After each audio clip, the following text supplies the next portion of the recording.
Hi friend, this is Mukesh Tyagi. Today I'm going to tell you very good news. What our transportation minister, Union Cabinet Minister Shri Nitin Gadkari ji has spoken about electrical vehicle. उसको abbreviation में EV कहते हैं. देखिए हिंदुस्तान में अगर कोई चमत्कारी one of the most magical minister in Modi's government is Shri Shri Nitin Gadkari ji. उन्होंने जिस प्रकार से देश के अंदर एक बहुत मजबूत रोड इंफ्रास्ट्रक्चर क्रिएट किया है. अभी उन्होंने हाल में ही 75 किलोमीटर का रिकॉर्ड 5 दिन के अंदर कंप्लीट किया, जो Guinness book of world record में है. अब एक और अच्छी खबर दोस्तों आप लोगों के लिए नितिन गडकरी जी ने अनाउंस की है. अगर आप कोई भी 2 व्हीलर या 4 व्हीलर खरीदने का प्लान कर रहे हैं तो थोड़ा इंतज़ार कर लीजिए.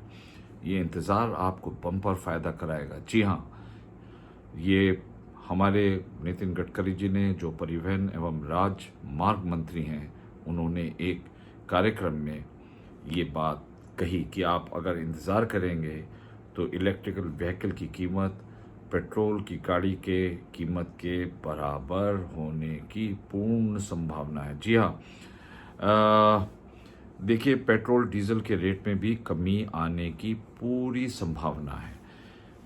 जी हाँ, गडकरी जी ने एक बात पर और भी जोर दिया कि मोदी सरकार पेट्रोल और डीजल के बजाय फसल में बेचने वाले अवशेष से एथेनॉल का प्रोडक्शन करने जा रहे हैं. जी हाँ, एथेनॉल को मिक्स किया जाएगा पेट्रोल के साथ.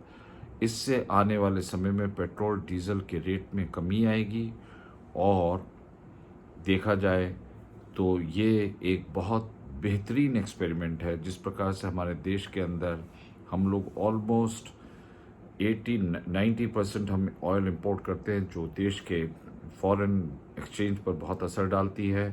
तो एथेनॉल की उपज हमारे देश में होगी. उन्होंने ये भी कहा कि मैं कोशिश कर रहा हूं कि देश में 1 साल के अंदर इलेक्ट्रिकल वाहनों की कीमत पेट्रोल गाड़ियों के बराबर हो.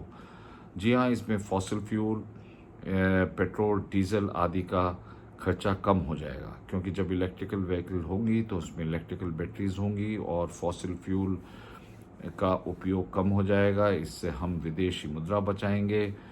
लेकिन अभी आजकल हाल में ही ये जो बैटरीज हैं ईवी की बहुत महंगी हैं. इस कारण इनके वाहन बहुत महंगे हैं. ये कई टन की बैटरी लगाई जाती है और लेकिन जिस प्रकार से हमारे देश के अंदर शोध चल रहा है और हम अपनी स्वावलंबी होते जा रहे हैं इस बैटरी को लेकर के, तो मैं समझ रहा हूं कि नितिन गडकरी जी का यह बयान से कम 35 से 40% बैटरी पर जो खर्च होता है वो धीरे धीरे कम होगी. उन्होंने ये भी कहा कि सरकार ने तेजी से ग्रीन फ्यूल को बढ़ावा दे रही है.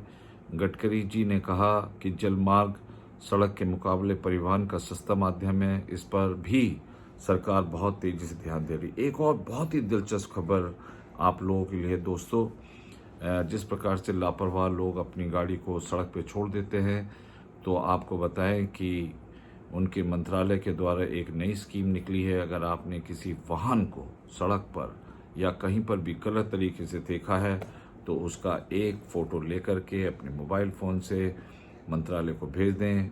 आपको 500 रुपये का इनाम दिया जाएगा.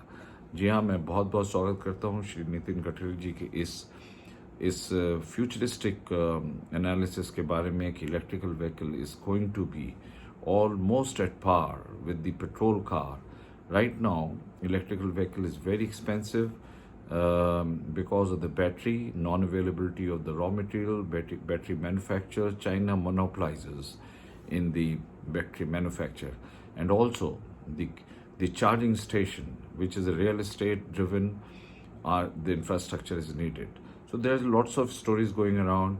If you want a pollution-free country, which Mr. Nitin Gadkari is committed to this country, then I think we must all start thinking about using the electrical vehicle. It will protect our environment. It will give a better oxygen and better air to our posterity. Jai Hind, Jai Bharat.